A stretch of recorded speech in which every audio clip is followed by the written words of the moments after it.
14 German fighters closing fast. A formation of B-17s, bleeding fuel and fire drifting alone over central Germany.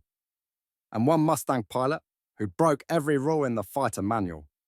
January 11th, 1944.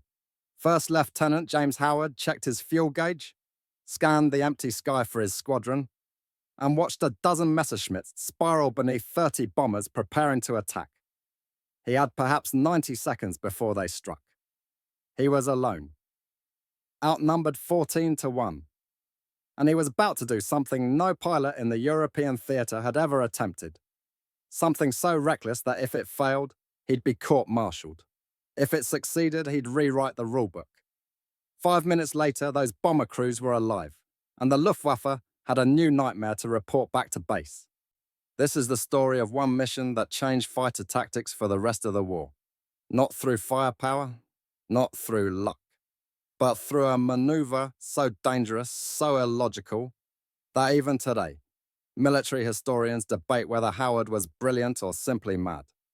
First, you'll discover why the winter of 1943 became a death sentence for American bomber crews, and why the tactics that were supposed to protect them were failing catastrophically. Then you'll hear what happened in the 30 minutes James Howard fought alone over Germany, including the moment he made a decision that violated every principle of Escort doctrine. And finally, you'll understand how one pilot's refusal to follow the manual created a tactical revolution that saved thousands of lives, and why his name appears far less often in the history books than it should. But before we get to that impossible maneuver, we need to understand what made it necessary, because by December 1943, the skies over Germany had become an abattoir. The winter of 1943 carved deep into the bones of every airman stationed in England.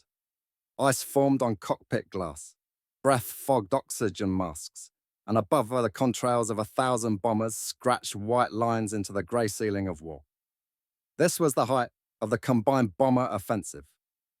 The 8th Air Force had committed itself to daylight precision bombing, a doctrine rooted in American confidence and the belief that northern bomb sites could hit a pickle barrel from 20,000 feet. The theory was elegant. Waves of B-17 flying fortresses would sweep across occupied Europe, destroy German war infrastructure, and return home under the protective umbrella of their own massed firepower. In practice, it was slaughter. German fighters tore into the bomber streams with methodical violence. Messerschmitt Bf-109s and Focke-Wulf Fw-190s climbed high, positioned themselves nose on and hurtled toward the formations at closing speeds exceeding 500 miles per hour. The head-on attack became the signature tactic of Luftwaffe day fighter squadrons. Brutal, efficient, psychologically devastating. The bombers had no forward firing guns. Their nose turrets carried twin 50 Gausses, 50 caliber machine guns. But gunners had only seconds to track, lead, and fire before the enemy flashed past or through the formation. Most B-17s went down without ever landing a meaningful hit on their attackers. By December, loss rates on some missions exceeded 20% and entire squadrons evaporated over the Ruhr Valley. Crews flew their tours in a state of fatalistic endurance, counting missions like prison days. The 8th Air Force tried tactics, tighter formations, staggered altitudes, fighter escorts when range allowed. But in late 1943, the P-47 Thunderbolts and P-38 Lightnings could barely reach the German border before turning back. The bombers flew alone over the heart of the Reich, and the Luftwaffe waited. Into this crucible stepped a man who didn't look like he was destined to rewrite fighter tactics. James Howard. Howard was quiet, disciplined, a thinker more than a talker. Born in Canton, China in 1913 to missionary parents, he'd spent his childhood surrounded by uncertainty. His father ran a medical mission. His mother taught school. Howard grew up watching people solve problems with limited resources and no backup plan. He tried joining the Navy as an aviation cadet in 1937. He washed out, not for lack of skill, but for a minor medical disqualification. It could have ended there. Instead, Howard went to China. He joined the American volunteer group, the Flying Tigers, in 1941, Under Claire Chennault, he flew Curtiss P-40 Warhawks against Japanese bombers over Burma and southern China. The AVG fought outnumbered, outgunned, and isolated. No spare parts, no reinforcements, no margin for error. Survival depended on ingenuity, aggression, and thinking 3 moves ahead. Howard thrived. He learned to exploit the P-40's strengths, its dive speed, its ruggedness, its ability to absorb a punishment. He learned to bait enemy fighters into bad positions, to use sun and clouds as cover, and to never, ever fight fair. In 6 months, he was credited with 6 confirmed kills. When the Flying Tigers disbanded in mid-1942, Howard returned to the United States and joined the Army Air Forces. He expected assignment to the Pacific. Instead, he was posted to England as a fighter pilot with the 354th Fighter Squadron, flying P-51 Mustangs. At 30, he was older than most fighter pilots, a veteran in a squadron of 22-year-olds. He didn't drink heavily or chase thrills. He studied mission reports. He asked questions. He thought in systems, how the enemy moved, how formations worked, where the gaps were. His squadron mates respected him, but didn't fully understand him. He flew like a man, solving an equation in real time. On January 11, 1944, Howard was assigned to escort a bomber formation targeting industrial facilities near Oschersleben, deep in central Germany. Maximum range mission. The fighters would have just enough fuel to reach the bombers, stay with them for a few critical minutes, and race back to England before their tanks ran dry. He had no way of knowing that in less than an hour, he would face a choice no doctrine had prepared him for. If you're the kind of person who wants to hear stories like this, stories about the moments that changed warfare but somehow slipped through the cracks of popular history, then you're exactly who we make these videos for. Every week, we dig into the archives, track down the combat reports, and uncover what really happened when the bullets started flying and the rulebooks stopped mattering. Hit subscribe so you don't miss the next one. Now back to January 11th, because the mission was about to fracture. The mission began to fracture 20 minutes from the target. Cloud cover thickened over the North Sea. Visibility dropped. Radio discipline deteriorated as flights struggled to maintain visual contact. The bomber stream stretched out, lost cohesion, and became vulnerable. Then the first German fighters appeared. They came in flights of 4 and 6, climbing out of the haze, positioning themselves ahead of the bombers. The Luftwaffe had refined interception into choreographed violence. Fighters would climb above and ahead, roll inverted, and dive straight through the formation nose first. The closing speed gave gunners almost no time to react. The concentration of fire, cannon, and machine guns converging on a single bomber was often catastrophic. The P-51 Escorts engaged. Dogfights erupted across the sky. Pilots broke formation to chase attackers or defend bombers under fire. Within minutes, the neat geometry of the Escort dissolved into chaos. Howard's flight was pulled into a running engagement with a gruppe of Focke-Wulf 190s. He fired, maneuvered, tried to stay between the enemy and the bombers. But the maths was unforgiving. Too many Germans, too few Escorts. Fuel was already a concern. Every minute of combat burned gallons they couldn't spare. Then Howard looked up and saw them. A formation of B-17s, perhaps 30 bombers, separated from the mainstreams and drifting west. They were alone. No other Escorts in sight. And beneath them, climbing in a lazy spiral, were at least a dozen German fighters preparing to strike. Howard checked his fuel gauge.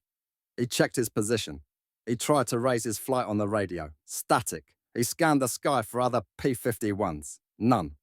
The bombers had minutes, maybe less. If Howard turned back, he might make it home. If he engaged alone, he'd be outnumbered more than 10 to 1. Even if he survived the initial pass, the Luftwaffe would swarm him the moment they realized he was the only defender. It wasn't a decision Doctrine covered. It wasn't a scenario taught in training. It was simple, brutal calculus. Abandon them or fight. Howard shoved the throttle forward and dove toward the bombers. The German fighters hadn't yet committed to their attack. They were still positioning, communicating, and setting up the run. Howard knew he had one advantage. Surprise. They didn't expect a lone Mustang to challenge an entire staffel. He closed the distance fast. The bombers grew larger in his windscreen. He could see the bull turrets rotating, the waist gunners tracking movement, the formation tightening instinctively. Then the first German flight peeled off and dove. Howard rolled hard, pulled lead, and fired. His tracers laced through the air and clipped the wing of a Messerschmitt. The fighter broke off trailing smoke. The others scattered. Confusion rippled through the German formation. One Escort shouldn't have been a problem, but Howard wasn't flying like an Escort. He flew like a man with nothing to lose and a perfect understanding of geometry. The Luftwaffe reorganized. They came again. Head-on passes, beam attacks, slashing dives from above. Howard met each one with fire and maneuver. He didn't try to dogfight. He didn't chase. He stayed close to the bombers and made himself the problem every German pilot had to solve before they could reach their targets. And then he did something no one expected. He flew into the middle of the bomber formation. We're halfway through this story and we haven't even reached the most dangerous part yet. Because what James Howard was about to do violated every principle of fighter escort doctrine. It was so reckless that if you described it to any Air Force tactician in 1943, they'd call it suicide. But in the next few minutes, you'll understand why it worked, and why the Luftwaffe never quite solved the problem Howard created.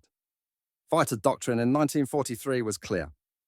Escorts stayed outside the bomber formation. They patrolled the flanks, the high cover, the approach vectors. They intercepted enemy fighters before they reached the heavies.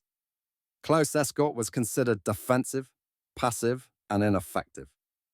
No one flew inside the formation. The risk was too high. Bombers flew tight, wingtip to wingtip, with minimal room for error. Turbulence from props and slipstreams created invisible walls of disturbed air. A fighter cotter, caught in the wake, could lose control, collide, or be shot down by friendly fire. Bomber gunners were trained to fire at anything that moved within range. Friend or foe, if it was close and fast, they shot. But Howard understood something the doctrine writers didn't. The German head-on attack depended on a clear run. The fighters needed a straight line, high speed, and an unobstructed field of fire. If a defending fighter positioned itself directly in front of the bombers, between the Germans and their targets, the attackers had two choices: break off or risk a head-on collision with an armed opponent at combined closure speeds exceeding 600 miles per hour. Howard slid his Mustang into the lead element of the bomber formation. He throttled back to match their speed. He flew just ahead of the lead B-17, low and centered, his fighter silhouetted against the sky. The bomber crews saw him. They didn't know what he was doing. Some thought he was lost. Others feared he'd been hit and was trying to ditch near the formation for rescue. A few gunners tracked him reflexively, fingers near triggers. Then the Germans came again. Two Messerschmitts diving from 11 o'clock high, nose on, cannons charged. They had a perfect angle. The bombers were locked in formation, unable to evade. The closure was textbook. But Howard was there. He held his position, waited until the last possible second, then fired a short burst and broke left. The lead German flinched, rolled, pulled out of the dive. The second fighter followed. Neither pressed the attack. The risk was too high. The Mustang was in the way. And it was shooting. Howard climbed, rolled, and returned to the formation. He tucked himself back into the lead element, just ahead and slightly below. The bombers adjusted. The pilots understood now. He wasn't lost. He was a shield. The Germans regrouped. They tried beam attacks. Howard met them from the side. They tried vertical divests. He climbed and forced them to overshoot. They tried coordinated runs from multiple angles. He pivoted, fired, and disrupted each one. The Luftwaffe wasn't retreating. They were persistent, skilled, and motivated.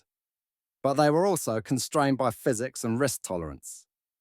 Every pass Howard contested was a pass that failed. And every failed pass burnt fuel, morale, and time. The bomber gunners began to coordinate with him.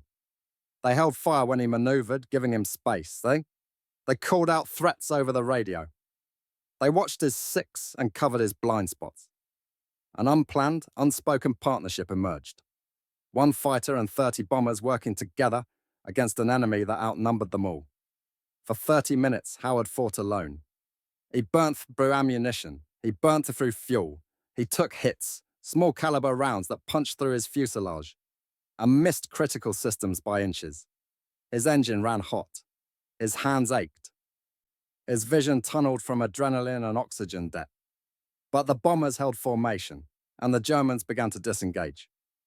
The moment Howard's fuel gauge dipped below reserve, the Luftwaffe broke off. It wasn't a retreat. It was calculation the bombers were nearing the edge of the target zone. Allied fighters would return soon. The risk-reward ratio had shifted. The German fighters peeled away in pairs, diving toward lower altitude and disappearing into the cloud deck. Howard watched them go. He didn't chase. He had no fuel, no ammunition, and barely enough airspeed to stay aloft. He eased his Mustang out of the formation. The lead B-17 wagged its wings, a silent acknowledgement. Howard returned the gesture, rolled level, and began the long glide back toward England. His engine coughed twice. Fuel starvation. He adjusted the mixture, leaned it out as far as he dared, and coaxed another 10 minutes of power from a nearly empty tank. The English coast appeared through the haze. He crossed at 2,000 feet, too low for safety, too high to bail out. He landed at the first available field. The Mustang rolled to a stop. The engine died. Howard sat in the cockpit, silent, as ground crew ran toward him. They found bullet holes in the wings, the tail, and the fuselage. They found an engine that had been running on fumes and prayer. They found a pilot who had flown deeper into enemy territory, stayed longer under fire, and engaged more aircraft than any escort mission on record. But they didn't find a scratch on him. You know what's wild? Most people never hear stories like this. They watch the films, see the end credits, and move on. But you're still here. Which tells me you're someone who actually cares about honoring these men properly. Not just as characters in a war movie, but as human beings who solved impossible problems with nothing but courage and clarity. That's exactly why this channel exists. We're building a community that refuses to let these stories fade away. If that sounds like something you want to be part of, subscribe. Now let me tell you what happened when those bomber crews landed back in England. Howard climbed out of his Mustang, filed a brief combat report, and said little. He mentioned the bombers, the Germans, and the maneuver. He didn't embellish. He didn't claim certainty. He simply described what happened. The bomber crews told a different story.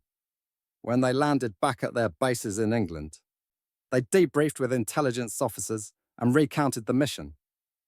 They described the lone Mustang that had stayed with them for half an hour.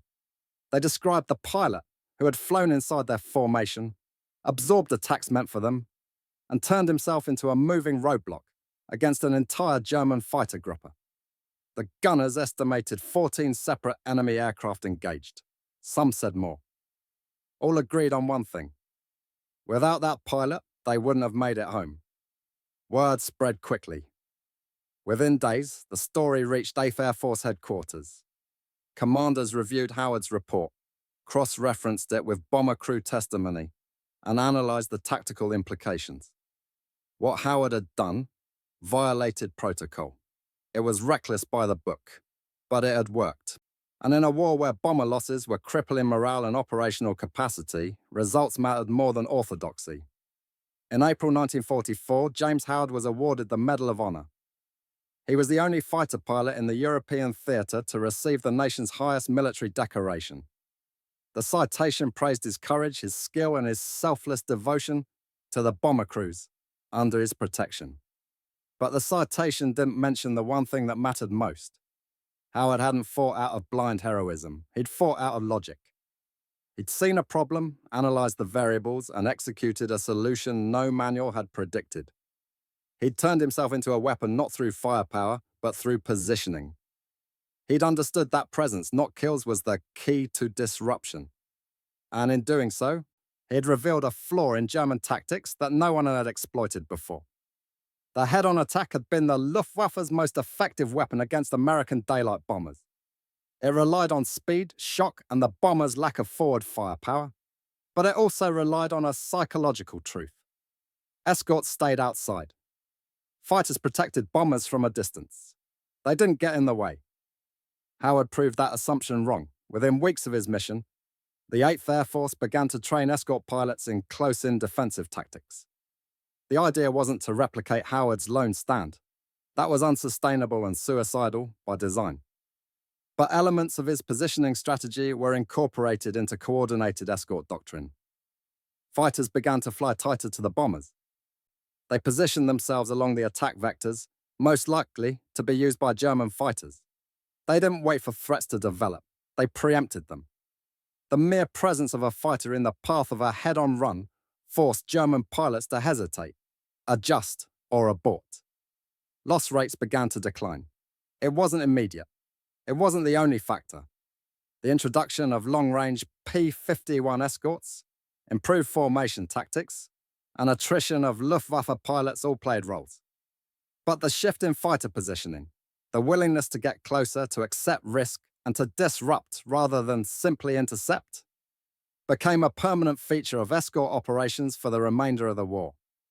Bomber crews noticed the change. They felt safer, they flew with more confidence. And they spoke of Howard's mission as proof that one pilot in the right place at the right time could alter the course of a battle. The Germans noticed too. Intelligence reports from captured Luftwaffe pilots referenced American fighters that refused to leave the bombers, that stayed close even under fire, and that made coordinated attacks far more difficult. The tactic didn't stop German interceptions, but it reduced their effectiveness. And in a war of attrition, that was enough. James Howard survived the war. He stayed in the Air Force, rose to the rank of Brigadier General, and for the success was tired in 1966 after nearly 30 years of service. He lived quietly in Florida, far from the spotlight, and rarely spoke publicly about the mission that earned him the Medal of Honor. When asked about it in later years, he would say only that he did what the situation required. He didn't call it heroism. He called it problem solving. He saw bombers in danger, saw a gap in the defenses, and filled it. The fact that it worked, he said, was as much luck as skill. But those who flew with him disagreed. They saw a man who had trained himself to think under fire, to stay calm when chaos ruled, and to act decisively when others would have hesitated. They saw someone who understood that war wasn't won by following rules. It was won by knowing when to break them. The maneuver Howard used that day, flying inside the bomber formation to disrupt head-on attacks, was never officially codified. It was too dangerous, too dependent on individual judgment, and too easy to misapply. But it lived on in the oral tradition of fighter tactics. Instructors told the story. Pilots debated it. And in the decades that followed, variations of the concept appeared in air combat doctrine around the world. Howard's legacy wasn't a single tactic. It was a mindset. The understanding that air combat wasn't about bravery alone, but about geometry, timing, and the willingness to occupy the space where the enemy least expected you. In the vast library of Second World War aviation history, his name appears less often than it should. He wasn't flashy. He didn't accumulate a high score. He didn't fit the archetype of the swaggering ace. But the bomber crews who made it home on January 11th, 1944 knew what he'd done. And they carried that knowledge with them for the rest of their lives. Some of them named their sons after him. Some wrote letters thanking him decades after the war. Some simply told the story again and again to anyone who would listen. 'Cause in a war that consumed millions, James Howard reminded them that one person in one moment could still tip the balance. Not through firepower, not through luck, but through the rare combination of clarity, courage, and the refusal to accept that the impossible was truly impossible. He died in 1995 at the age of 81. His funeral was attended by veterans, fellow pilots, and men who had flown in bombers over Germany 50 years before. They didn't speak of tactics or doctrine. They spoke of the day a lone Mustang stayed when every logical reason said to leave. And they spoke of the lesson he left behind. That the most powerful weapon in war isn't the machine, but the mind that dares to use it differently. War creates thousands of opportunities for courage, but it creates very few opportunities for innovation under fire. Howard found one of those moments and didn't waste it. He didn't have backup. He didn't have permission. He didn't have a manual telling him what to do when outnumbered 14 to 1, with nowhere to run. He had a problem. He had training. And he had the clarity to see that sometimes the most dangerous option is the only logical one. The bombers made it home because one pilot refused to accept that the doctrine was final, because he understood that rules exist to guide you until the moment they don't. That's the legacy, not the medal, not the kill count, but the proof that in the worst circumstances with the worst odds, one person thinking clearly can still change everything. If you made it this far, thank you. Seriously. Videos like this take weeks to research and produce, and they only exist because people like you actually watch them all the way through. If you want more stories like this, stories that dig deeper than the documentaries, then subscribe. And if you really want to help these stories reach more people, share this video. James Howard gave everything that day. The least we can do is remember him properly. I'll see you in the next one.